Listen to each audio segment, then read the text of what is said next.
Welcome to the Meeple Syrup Show, where designers discuss design. We're on episode 33, Bridging the Digital Gap. And we have two fantastic guests, but first I got to introduce my favorite co-hosts. That's right, Dylan and Sen. Thank you guys for being here. I'm going to pass it to Dylan, actually, to give a shout-out to our guests, because you're actually semi-responsible, or maybe totally responsible for setting this episode up. I Dylan, tell deny us all about it. responsibility. What are you talking about?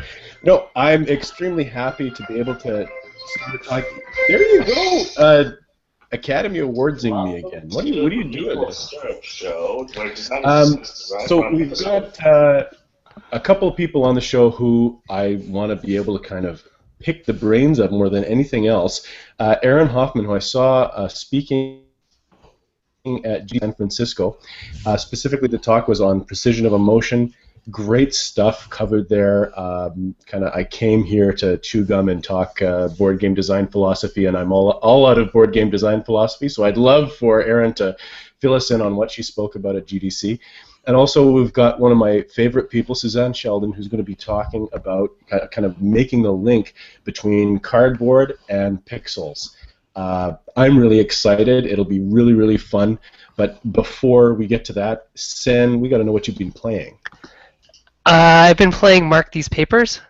I marked 200 term papers over the last couple of days as I was sick, really, really quite ill, and coughing up stuff, and had to get some papers done in time for, well, the end of the school year. So I actually haven't played a game since last Thursday, where I fell asleep playing Jesse and Kai's prototypes. And that has no bearing on how good their prototypes were or weren't. That was just how awful I was feeling. So I was telling Suze before the show started that as I get older and older, it gets harder and harder for me to recover from conventions. And I don't know. It was a 5-day stint of lying in bed, throwing up whenever I coughed, and it was nasty. So I didn't play many games. Daryl, how about you? You're in where now? Where are you? I am currently in the lobby of my hotel in Rome. Shout out to the Lord Byron Hotel for letting me take over this beautiful Art Deco reading room. I feel very regal, and and in general, very underdressed for this hotel all the time, and probably somewhat half. And at least half the age of the average client. So, but I did manage to get to play some games last week. I had mentioned that I played games with Tom Felber in Switzerland. After the show, I think it was the Thursday, Friday, I went and I visited Sébastien Péchon in Vevey, Switzerland. Got a private tour of a game museum, which I'm really looking forward to sharing some of that video, and then got to play a bunch of games with friends of Sebastian. We ended up playing a variety of just kind of fun, like tumbling dice, and we played Kingdom Builder, we played Jamaica, and we played some card games, and yeah, it was just all around nice, easygoing, fun game night. The real question is, did you play pool? I did not even try to play pool against them. Sebastian had lessons that he gave while I was there, and I just stayed away from the pool table. So yeah, for those of you who don't know, Sébastien Péchon is pretty much at least a national caliber pool player, if not world class. So he's not only a great game designer, he can kick your ass on the pool table. Dylan, how about you? What have you been playing lately?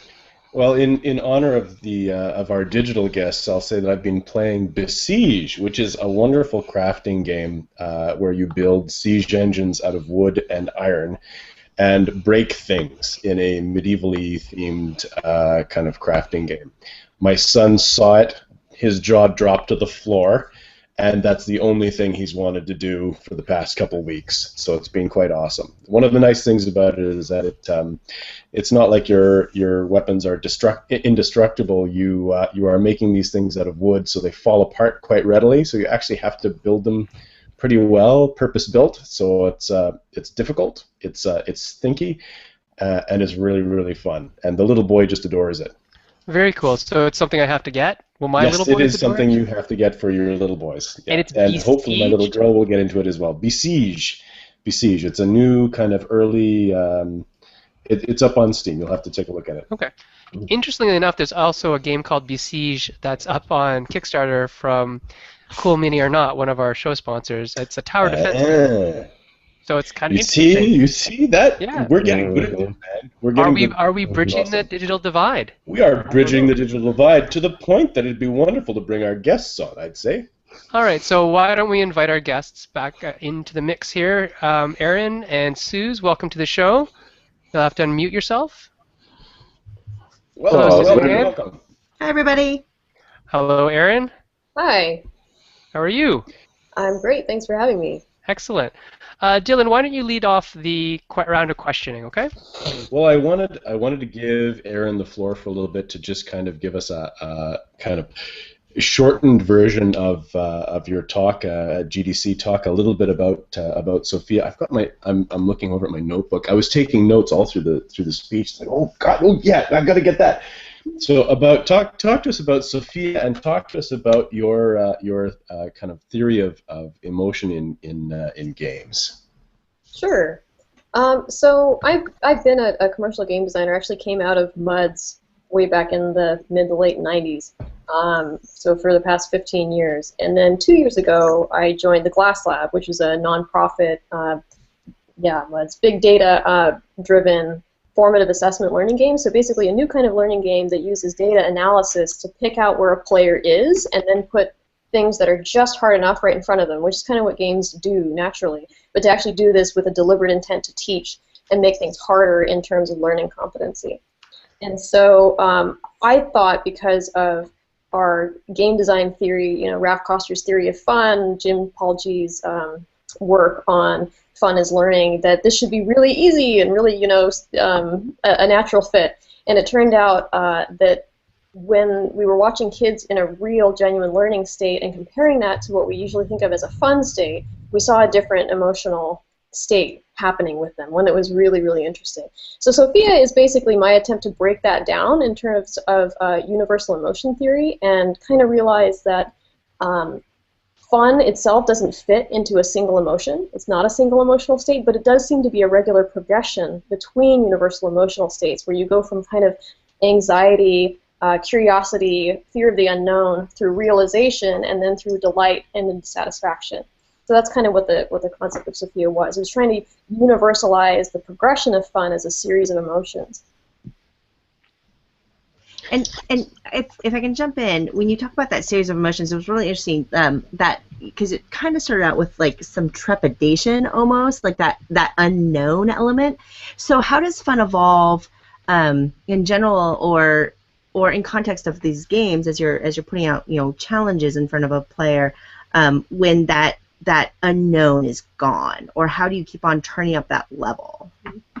Yeah, I mean, I think there has to be something that you don't understand. The minute that you understand everything about the game is probably the minute that you're done with it and it becomes boring. So it aligns with creating a sense of mystery, and so as soon as players figure out one piece of the puzzle, you're exposing more of the puzzle to them. So the fog of war is pulling back and they're seeing that things are another level more complicated. So Suzanne, in your work with apps and board game transitions from the cardboard realm to the digital realm, do you find that games that we play do that well in terms of that whole fog of war, pulling back the curtain just a little bit in order to help people attain that sense of engagement and potentially fun for a longer period of time than perhaps some of the video games do? I actually think that is an area where conversions from physical games to digital games, a lot of publishers are falling down on that front and could do a much better job. And in a sense, a board game is very different because the challenge is often against a human opponent, right, as opposed to an artificial intelligence or a specific kind of goal in that manner. But one analogous area that I always view in board game apps is the tutorial system, right? And in video games, it's normal, right? Every video game has a tutorial, something to ease you in and teach you the game to some degree. Some do more than others depending on the complexity of the game. There are so many board game apps that people just take as a design element that they just grab and port and they're done, and here's your PDF of the rulebook, and they don't implement a tutorial. And then the ones that do implement a tutorial, they're often done with more of a rulebook mindset instead of kind of that progressive learning mindset. And the best ones absolutely have that progression, that pulling back of the curtain, so to speak, not in how you're necessarily challenging a player, but in how you're revealing information to make the game more learnable and kind of cement the mechanics and the flow of the game. So that's actually an area that I'd love to see more influential and more implemented in board game apps. Great question. I hope we'll actually talk some more about that tonight. I want to give a plug specifically to any of our viewers that are watching live. If you'd like to comment through social media, you can tweet us at Meeple Syrup. You can also find us on YouTube at youtube.com/MeepleSyrup. Join the conversation. We'll try to include your questions as we go. If we don't get to them during the live show, then we'll definitely bring them up during the after show. We really want to encourage our viewers to be involved. I want to jump back to Erin. I mean, you have this wide collection of game design credits. We often are interviewing board game designers, but you've been on a variety of teams, assistant, game leads, creative leads. Could you tell us a little bit about kind of your Rolodex of games that you've been involved with when it comes to the creation side? Maybe worlds you've created or games that you've created, just to give people some context. Sure. So I think I've always been interested in how people interact in massively multiplayer social environments. So that started out in MUDs when what we called massive was 2,000 simultaneous players and then got bigger and bigger. So I started out with text-based games for Simultronics on Dragon Realms. Went to console games actually because the console game place that I was starting at wanted to eventually expand into an MMO and then into a virtual world startup called GoPets. Which was much later acquired by Zynga. So let's see, in between that, I kind of went into kids' handheld games because that startup, I thought we should be taking the property and bringing it to kids since it was so adaptive. So I got a little bit into kids' games, which eventually went from first playable and some handheld games into working for Kung Fu Panda World for DreamWorks and eventually for Zynga again into social games and finally education. And you mentioned something kind of almost in passing that I wanted to maybe follow up on. You mentioned like you transitioned to the handheld games for the kids, and that was a big question. I was doing a little research and looking at GlassLab's site, and I was really fascinated by the games being on the tablet, which is where I play a lot of my board game apps. But I have a 6-year-old daughter. And it's been interesting as she's been going through kindergarten and testing starts to come into play. One of the things we learned a little bit about was the interface was really critical for kids, how they interfaced with whatever they were playing with. So kind of any thoughts you have about how kids or people in general interact with their games, whether it's on a handheld device or like a mouse and a computer screen? Because I remember one of the things we were told is that you have to give your kid computer time because the tests they're taking now use a computer and a mouse. And a lot of kids haven't learned how to use a mouse and associate that movement on the table with what was happening up on the screen, and it was really tough for them. Yeah, and man, talk about a silly reason to have to learn a mouse, right? I think that the touch interface it's such a natural thing, and we see it. I have 5- and 4-year-old nephews.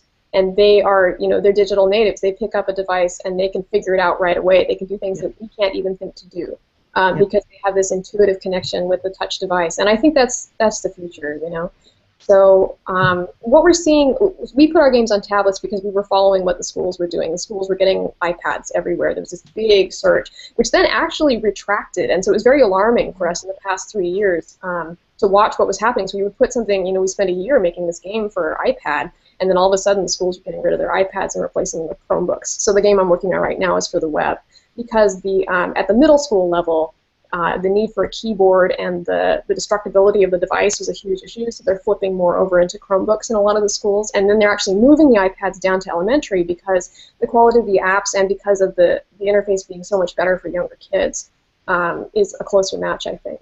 I don't know if that really answers your question, but... No, that was super interesting, actually. Thanks for that insight. That's cool. I think we all kind of have to come out as having these children in our houses for some strange reason, and they, I don't know of how that course, happened. neither do I. One day I'm just enjoying I'm drinking coffee in Hong Kong, and then there's this anyway. Long story short, I have 9-year-old son and a 7-year-old daughter who are totally awesome and love their games, but they certainly love their computer time. They certainly love to interact with the computer. But yeah, that learning curve to actually just figure out that this makes that, it was a learning curve for sure, probably far less than it was for me.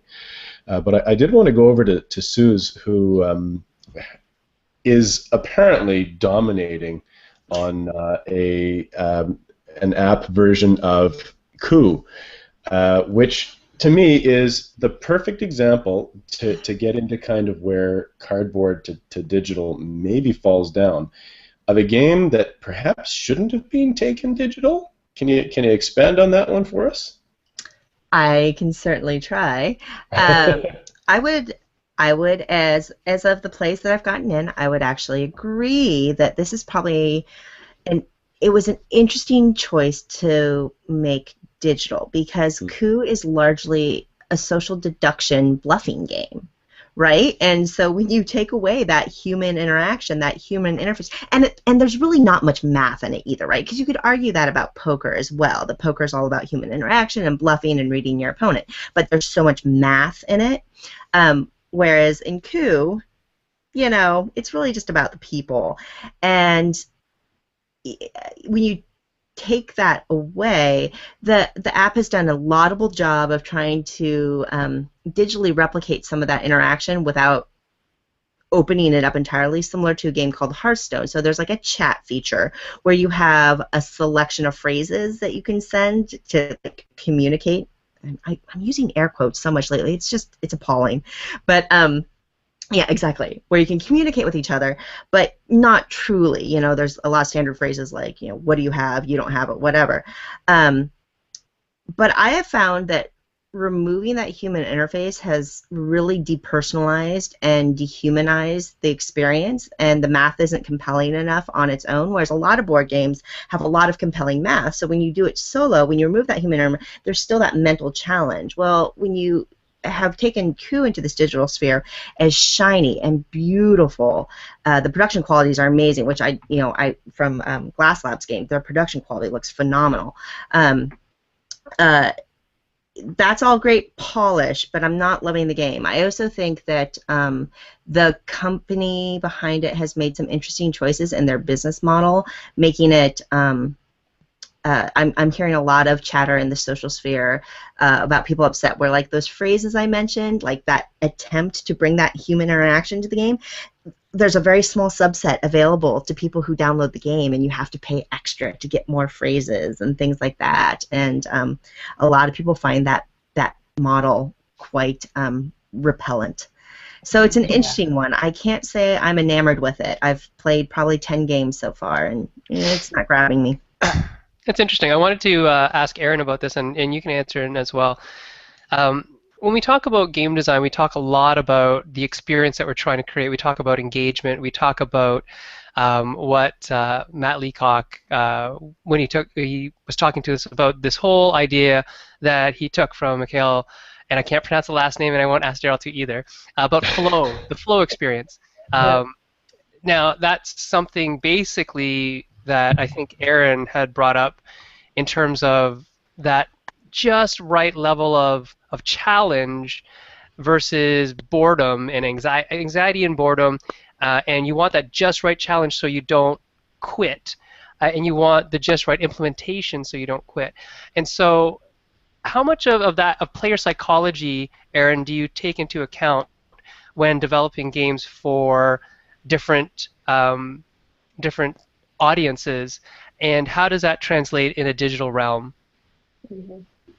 Yeah, I mean, this is something we think about a lot, and actually, this is one of those areas where learning theory long predated game design theory on this. So, Csikszentmihalyi High's idea of the flow state is actually another version of there's a learning psychologist named Lev Vygotsky who Yeah. called it the zone of proximal development, and so Csikszentmihalyi was talking about that too, and Vygotsky was a developmental psychologist, so he knew that kids were constantly seeking the zone of proximal development, which is that challenge state. Mhm. And I read a description of it recently. It's terrible. I can't remember the person who originated this quote, but he said, "If you can see the bus, you'll run to catch it." Well, So that's a really good idea. Yeah, I like that's that. a nice way of thinking about it. So that's what we're kind of constantly trying to do with our learning games is to keep the bus in view, and keep the kids constantly running for the bus, but then you have to give them a break, and that's what we call macro design. There's got to be a variation in what you're putting in front of them. And what we're trying to do in our latest game is actually create procedural adaptive levels. It's a math game about ratios and proportion that can measure where the student is and then say, okay, we're going to give you this one and then this one. But we're always going to actually procedurally generate the level for you based on where we think your level of challenge is. Right. So dynamic content generation based on input from the user themselves and what they've accomplished so far. Right. And we've been doing perfect. dynamic difficulty adjustment in games for a very long time, but not at this level of fidelity. That's awesome. That sounds great. I teach developmental psychology, so I awesome. love what you're saying. This is perfect. I will probably use it in class next semester.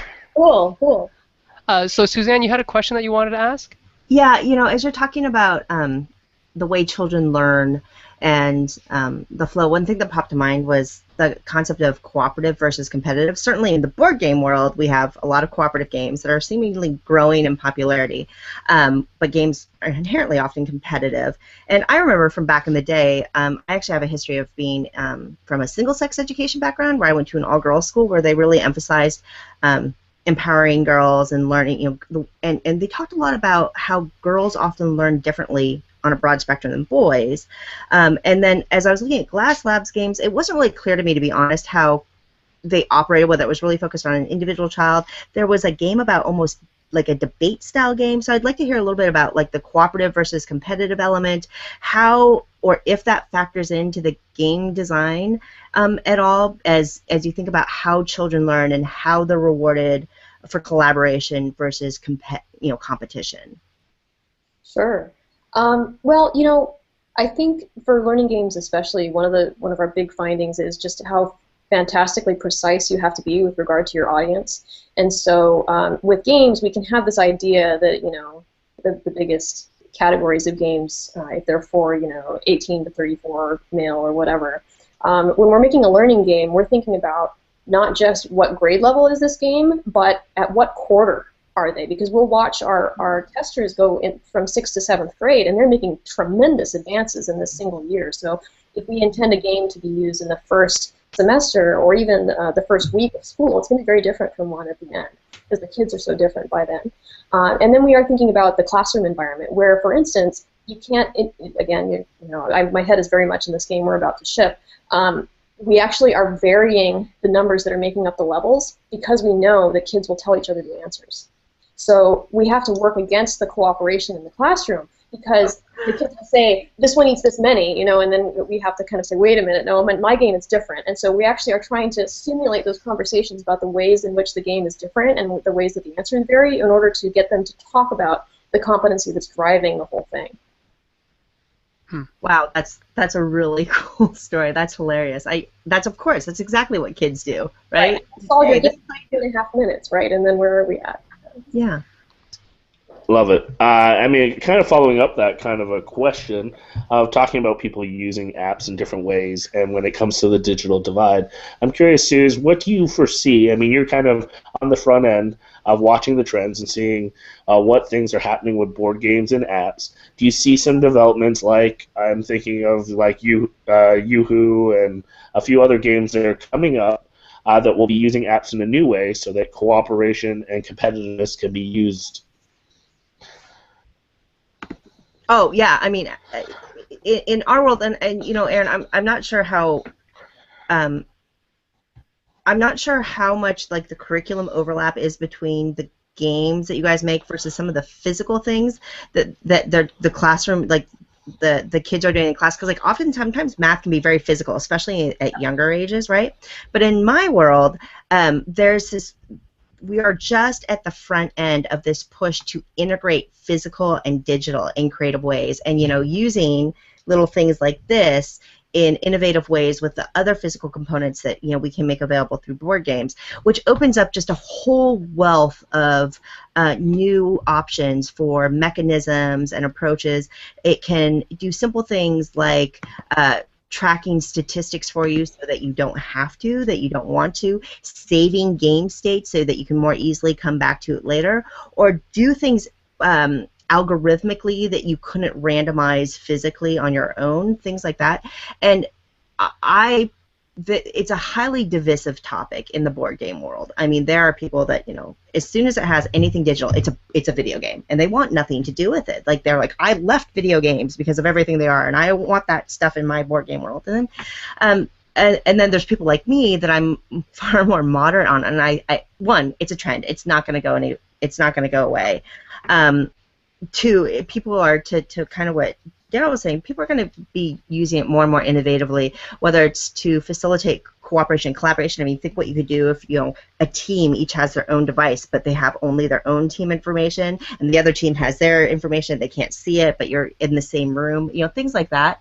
That I think digital devices really facilitate in a way otherwise impossible. And I'm excited about that. So what you mentioned was the world of Yoho, where you're actually going to have a ship on your phone screen that you're going to move around on the board. That's super exciting. A game called XCOM, where we had your control panel that you manage there, things like that. We're just going to see more of that, quite frankly. It's going to get better, and I'm excited to see what people do with it personally. But Erin, I mean, any thoughts on kind of that physical-digital integration? I mean, it's tremendously important for learning. One of the things that we're finding, again, sorry to talk about the math game again, is when you're doing math in a video game, it's highly immersive, and yet if you really want to transfer the concept, what we're finding is that getting kids to draw things is incredibly helpful. And with storytelling, it's helpful too. If you're teaching a history game, actually getting a kid to draw a picture of the history as it's happening really bakes in the learning in a way that you just can't get any other way. And so why not use pencil and paper for that? Why not make it real? Because it's actually going to enhance the learning experience. It's totally true. That's the kinesthetic nature of learning that a lot of children go through in the early developmental stages. That's perfect in terms of how people actually learn. So you're modeling your software basically after human developmental patterning, which is really what we should be doing, shouldn't we?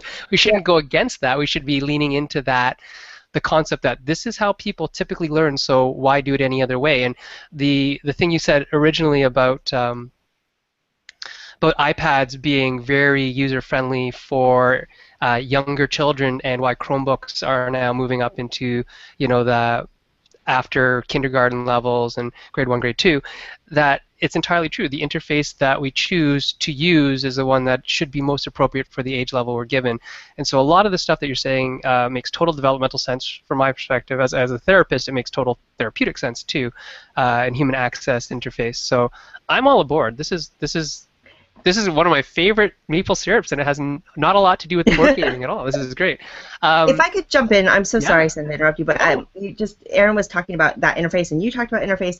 And what you mentioned earlier, Erin, was that you picked iPads because that's what was being rolled out in the classrooms. So it was almost like the games had to follow whatever technology was being implemented in the classroom, which makes total sense. I mean, you can't sell a game and the kids can't use it if they don't have the device. But how much emerging technology do you guys see schools being open to implementing, thereby opening up somebody like GlassLab to develop for? For example, you can Google Glass or whatever, but Microsoft just I think literally today launched a website about the holographic technology, the HoloLens. Yeah, that's very cool. Yeah, and and they showed how you can project and stuff like that. And obviously it's very expensive for classrooms, but then they have a lot of classrooms have what they're calling Promethean boards, which are like interactive projection screens, or like modern what were the projectors, like the clear cellophane that the teacher had the pen? You mean overhead projectors? The overhead, yeah. I remember those. Right? Yeah. They're awesome. They're still in schools for sure. Absolutely. Yeah. But it's like they have these Promethean boards. The smart boards, or I'm not sure about they're exactly. They're smart boards in the classroom that they're using now. So when I think about that emerging technology, is that really viable for a company like GlassLab, for the kind of work that you do? Can you kind of get excited about that, to take it, how games and learning can take advantage of that, or are you really limited by what the schools can, afford? We're just hippie communists, I guess. But the thing that excites us the most is the idea that a kid who is in a super poor urban area, who doesn't even have internet or a computer at home, can come to school and get an education that's on the same level as a kid who's in a wealthy suburb. And so equity is really what drives us. And so we kind of keep an eye on things like the Oculus, and there's a lot of potential, and I think cross-platform, and if we could have cloud-based technology, we'll use a lot of that. And we do just have to solve the bandwidth problem, at least in the United States, that is limiting the internet getting into classrooms.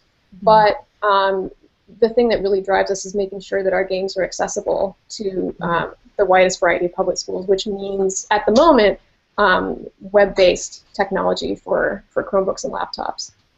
Makes total sense. That's pretty. So I kind of on the whole idea of bandwidth. With cardboard, you have extremely low bandwidth. Obviously, I mean, there's very high transfer of the images to your eyes, but I gave this talk in the Philippines when we were a great board gaming scene in the Philippines, by the way, and I was just talking about board game design is the art of making the single most boring substance in the universe somehow engaging. And yet, over on the computer side, when I was at GDC, I kind of went to a user experience panel, an open panel, and they were talking about all sorts of cinematic stuff, which is like just stuff that you don't think about from board games. I mean, if you've got a cardboard chit, you can get it closer and farther away from your face if you want, but that's the extent of your cinematic experience. But I wanted to talk about the use of kind of user experience in your games, Erin, and how you're attempting to engage directly from the kind of UX UI side, and get your way into those young minds. Mm-hmm. I mean, kids know a commercial quality video game when they see it within about half a second, and so for us, it's just, we've got to work like crazy. We've got to have commercial quality game developers making these games. We've got to soak as much quality into them as we can, just so that the kid doesn't drop us in that half second. Because they come to educational games so skeptical, and because they're bombarded with all these really terrible math apps. And so we have to really reassure them, no, okay, this is a real video game. And you get less than a second to have them make that determination or not. So it's a year of our lives for one subject. Erin, on that topic, and this may feel a little off topic, so apologies, but when you're talking about grabbing their attention, or really that engagement with students, I'm interested in the subject matter of the material, the aesthetics, or in the board game world, what we might call the theme or the veneer of the game. You see a lot of games that use little monsters or anthropomorphized animals, a lot of bright colors and things like that as the characters in the game. And I think and very fewer games have actually representation of actual children or people in them. And I'm wondering, is that intentional? Is that because, I have a lot of questions about, is it intentional? How do the age range of the children matter as whether or not they're playing a game with cute little monsters versus cartoons of human children? And then when you start talking about the games that actually represent humans, how does like race and gender representation play, if at all? You know, is it easier? Is it smarter? Is there reasons to go with like aliens instead of, you know, making sure you have a culturally sensitive mix, etc.? Mm-hmm. Yeah, I mean, I think the answer is yes to all of that. I think it's totally developmental. Younger kids actually kind of will identify with an apple or a dog, and so they're able to connect, I think, more immediately with actually things that they're just identifying in the world. There's all sorts of things about sort of your ontology of your hierarchy of how you form your world. And then for us, we do middle school, and middle schoolers are fascinating and complicated and going through all these really interesting things in their lives. And one of the things that we're very proud of, and our artists are especially proud of with Mars Generation 1, is the diversity of the human characters in the game, which was incredibly deliberate and intended to reflect the demographics, at least of the United States, as far as we could. And we have had teachers who have told us, you have no idea what it will mean to my kids that they see people in this game that look like them. And it is not something that they usually see. So it is a big problem, actually, in games still, and I think an even bigger problem in educational games when you're going for a broad spectrum. You know, if you kind of take the defaults, you know, you're alienating a lot of kids.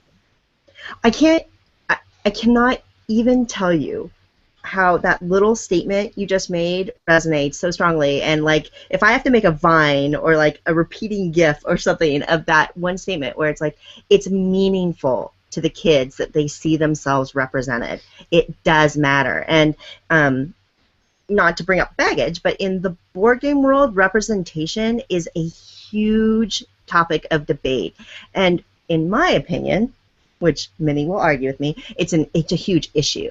And it's so nice to hear a little validation from the outside world that representation does matter. It does have an impact. And you know, board games are played by children. They're, you know, board gaming is traditionally very family friendly. I'm going to do air quotes all night, people. Just, you can't stop me. It's a very family friendly activity. And so you think about these board games that, as adults, as hobbyists, we're bringing home to our family. They're seeing the representation of characters in there as well, and it does matter. So thank you for that validation, Erin. It was very wonderful to hear. Well, Suze, actually, I want to follow up because it is an important topic, and I think also from a designer standpoint, we're constantly talking about embodiment and talking about how to do engagement in a positive way and in a practical way. So I do want to actually follow up and continue to talk about this a little bit more from your perspective.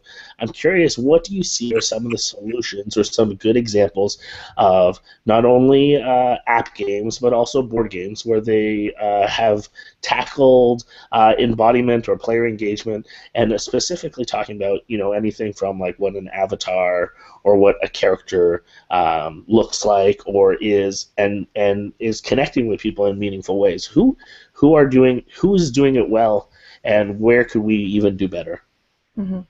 And I think that this is in this particular episode where we're talking about bridging the digital gap. I think that it's an example where digital has so many more options that are really compelling in that case, because when you talk about avatars, that's exactly it. In the digital world, you have avatar customization. You know, my hair can be blue, it can be brown, I can pick the length, and that's such a wonderful level of customization and personalization that makes you feel unique, but also makes you feel like you can represent how you want to. Obviously, in the physical realm, that's completely different and off the table in many ways. And, you know, to me, the two scenarios, and maybe this isn't fair, is either you've made a deliberate choice, you've thought things through, and you've made a deliberate choice about how you're representing your characters in a game, or you haven't thought about it at all, and you just don't care. And so how deliberate you made that choice, what choice you made when you're being deliberate about it is very important. And if you don't care at all, that's also quite important. So when you are deliberate, I think you get games like Legends of Andor. Yeah, which, that's a perfect example of that. Where you have, or I think Shadowrun Crossfire does this as well, where no matter what, whether you're a gnome or an elf or a barbarian, you get a player card and it's reversible. And the only difference is one side represents a female gnome and the other side represents a male gnome. The statistics and the gameplay is unchanged, but you can select which one you prefer to play as. And you, as a woman, I can play the woman or I can play the male. It doesn't matter, but you have that choice, and I think that that's hugely important. I think that there's so games that are doing that, and a number of games do that. I could also, and I don't necessarily want to call out companies right now, but I can think of games where there was a choice made not to include any diversity in their representation or their characters at all, and a lot of times people will fall back on historical relevance or accuracy to defend that, and in a few games I think that that's highly relevant, but in many games I feel like it's a bit of a false argument because there's so much other abstraction going on in the game. For example, there's a game called The Builders, Middle Ages, right? And it's a fabulous little quick card game about building a little town. And and the workers in the game, they're represented by cards, a picture of a character on a card, and there's dozens of them. Not a single one is female. Every single one is male. And I brought that up once online, which is always a mistake because the internet. And I was told vehemently that it was historically accurate because in the Middle Ages women would not be builders, and so it was historically accurate to have only male characters as the builders. Of course, this is the same game that has you building a tree house as an option, which I would also argue would not necessarily be historically accurate for the Middle Ages. And so it's moments like that, it's games like that that I think I would have liked to have seen a different choice made about representation. And it's not just about male, female, or things like that, but I think it's important. I would like to see more games go down the path of a Legends of Andor for sure, or I would like to see more games, as certainly as we go digital. Like, for example, maybe in the world of Yoho, which I've not seen, so I can't speak to, wouldn't that be cool if you could customize your avatar and your device a little bit? So you could be male, female, purple hair, blue hair, whatever. I want to continue with this discussion, but I want to bring it back to where we started, and that's bridging the digital divide. And the fact is, this applies to no matter what you're interacting with. The fact that you have to be able to engage with a game in cardboard and a game in pixels, either way. Like I've spoken about Trajan, for example, the game Trajan, as basically thematic Teflon for me. I look at it, nothing sticks, and I don't care. I don't care what happens in the game. I don't care, like, there's nothing there for me that hooks me in. But how much more so when you're playing a game when none of the characters in the game are characters you can identify with. And Erin, as an author, I think that you can really kind of expound on this or expand on this idea that how do you create a narrative in a game, be it cardboard or digital, to engage kind of any player, no matter where they're coming from? Man, that's a tough question. I mean, and it also just like explodes outward into narrative design and narrative universals and hero's journey and all that kind of complicated stuff. I think this is, at least with educational games, this is one of those tricky places as well where we are looking to some extent for a universal story. And so we'll take big narrative concepts, and then with Mars Generation 1, we bounced all kinds of themes and settings off of kids and kind of found that the Mars really resonated with them over and over again, which is how we wound up approaching NASA to work with them on the game, because I think that hit this universal place where for kids, especially at the middle school age, there's still just enough kids and they want something that's kind of fantastical, but they also are becoming really obsessed with especially injustice and the way that the world works in the real world. And so for them, Mars was real but fantastical. Most of them thought there were aliens on Mars. So there were things we could answer for them about Mars that were really compelling, and it turned out to be this universal topic.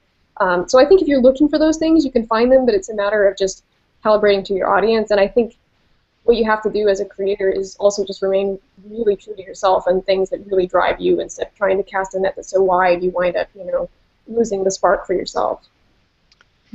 Excellent. So back to the topic of bridging the digital divide. Suze, what do you think cardboard does well? What do board games do better than digital games, in your opinion? The first thing, I think most people would say is that it brings people together, right? It creates a social construct for people to interact and have a shared experience. Where digital games often put a pretty severe layer between that, or don't exist at all, right? Video games, are in many ways are more solitary, and board games are more social. Um, and and I would also say that because digital offers such a wealth of options and capabilities, it's an endless sandbox, which is phenomenal and inspiring. But it can also be daunting and overwhelming. And a board game is a compact package. Ultimately, it is finite in the very real sense, and that can make it more easy for people to grok. It can make it feel more rewarding at the end, like you've accomplished something. It can also be more. It can also have a stronger time box as well, depending on what experience you're looking for. So it's little things like that that I think cardboard does so well. But certainly in the gaming sphere, that social interaction is absolutely key to the experience. And what about you, Erin? What do you think the strengths that digital lends to gaming and game design and the gamer experience would be? What are the key strengths? I kind of borrow the theory of GlassLabs game director on this one, which is that there's the opacity of a digital game is the main thing that differentiates it from a board game experience. So it's interesting, Suzanne, when you talk about bringing digital into the board game experience, because you can get that opacity where your phone is doing these machine computations that we can't do very fast. When we encounter that machine computation, and role-playing games were a natural bridge into the digital for this, because it created that sense of mystery and the unknowable, that the machine was generating for you things that you couldn't predict. And is a fundamentally different experience than something that you can actually hold in your mind. So a board game, you are trying to hold the whole system in your mind, and that's how you're engaging socially with people around you as well. Mm-hmm. Yeah, absolutely. Sue, sorry, I'm just catching up on the chat board. Suze, I'm going to kind of rework my question that I had for him, but I am curious actually about this because I have no idea if you do stuff like this. I'm curious, how are you using games in general towards the challenge of things like equality or finding ways to use games in a positive way? Yeah. Well, going back to what the strength of cardboard is, right, is it brings people together. Exactly. And it gives you a social construct that is, especially when they're competitive, it's interesting because you're creating a competitive construct, right, where you're antagonizing each other and there's rewards for you, to conquer your opponent, right? So it's interesting that, you're bringing people together just to tear them apart. But under that construct, it creates in an odd way a neutral space, right? It can often just be about the board game, and you can get to know other people in that sphere. And I think that has benefits in a lot of ways. One, you can just focus on that and have hopefully a positive experience just as people playing a game and become friends that way first, creating a positive relational foundation between you, and then as you get to know each other better, then that can open the door to more complex conversations. And because you have that foundation, that kind of inherently builds a little bit of trust and credibility to other things you say. So when you have a really positive experience playing Trajan, then when you move on to another game and somebody pulls out, say, Tanto Cuore, and someone says, you know what, I'm really not comfortable with that game. I find it offends me. Hopefully you can have a discussion at that point based on that stronger, friendly foundation that you've established. And I think that for the really strong hobbyists, the people who don't have 2 games in their closet but have 50 or 60 or 500, certainly that's not me. Certainly not. No. No way, shape, or form. No, not at all. As really strong hobbyists, I think that we should acknowledge kind of the growth areas in the hobby that we love, and be brave and be bold and use our relationships to ask questions and have conversations. Why doesn't Sheriff of Nottingham have a female player board? Why are they all male? You know, and it turned out it was because the art was too expensive. But you know, things like that. That again, that social construct that can be somewhat neutralizing, I think, creates an opportunity for conversation, and then it's up to us as the hobbyist to be willing to have that conversation. So I kind of at this point would like to ask that silver bullet question that just gets Erin talking for 2 hours, and I just get to sit here and kind of drool and listen to it. But I want to come back. The one word in your presentation that just punched me right in the gut was emergent. And the concept of fun being an emergent quality from the shift between emotional states. And I wonder if you, from how you might create that from a digital perspective, and how you have in your experience created that in a digital perspective, or tried to the best you can. Mm-hmm. Yeah, that's an elusive word. Yeah, that's one we chase a lot, you know, especially in terms of digital game design, and especially when it comes to simulation design. And this is actually something that, so the first game we made at GlassLab was called SimCity EDU Pollution Challenge, where we took SimCity from Electronic Arts and made a compartmentalized environmental science game out of correcting pollution in a city. And simulations like that are a great way of showing things like Emergence. And when we were talking about systems thinking recently, actually, Games for Change, one of my colleagues at ETS was saying a way to describe Emergence is the ability to understand that a bird is a thing and a group of birds are a thing, but birds together will create a flock.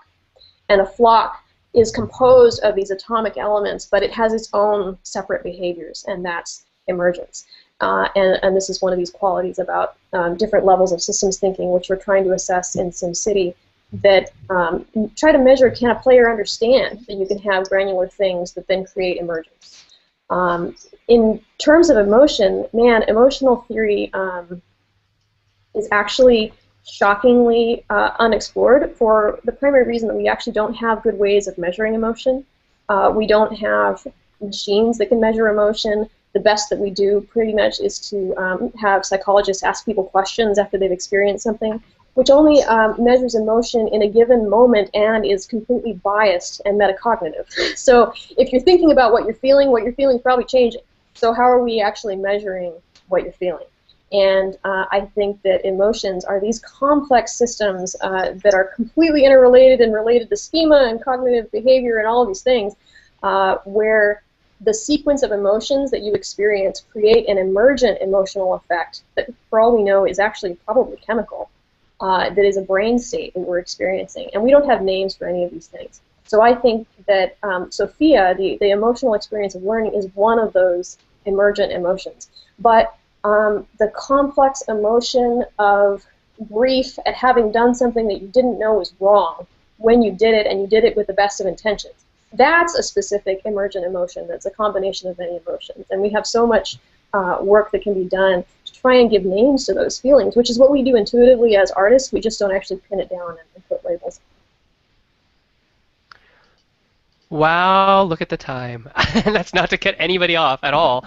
But we are running up onto the end of our main show. We do the afterwards. So Erin and Suze, you guys are 100% welcome to stick around and talk more stuff with us, because we love hearing it. You've opened my eyes to a lot of stuff and just reinforced other things I've already known. Now is the time in the show when we like to ask everybody that last question. And I just want to ask Suze, my question is to you. So as a mother, as a game player, but not necessarily as a designer, what would you like the designers out there of both board games and digital games to do for you and your children, who are growing up in a world where there is both cardboard and pixels. How can we help bridge that digital divide? I absolutely love where games are going for families and for children, and I want to see more smart games for families to enjoy together. I think that I'm guilty of this myself. I think we underestimate kids and what they're capable of, and I think that board games are a great example where we can kind of break that down a little bit and put something, an experience in front of families that are both stimulating, challenging, engaging, and fun, right? And I want a game I can enjoy. Like, I don't want to be playing Candyland with my kid because it's so incredibly boring. And Nobody wants to play Candyland. Yeah, my kid is better than that. Like, she deserves better than that. She's super wicked smart. So, game designers, think about that. Be bold in your choices. Don't be afraid to challenge your players. And then, as far as technology integration goes, we're seeing that in adult-centered games, but I want to see it in youth-centered games too, because as Erin was saying earlier, kids today are digital natives. And so when I think about wanting to pull children into physical, like old school board games, actually having a digital component can help draw them in, right, and open that door. So don't be afraid to think about digital integration, because it can actually be a way to engage kids in board games. So that's my ask of designers.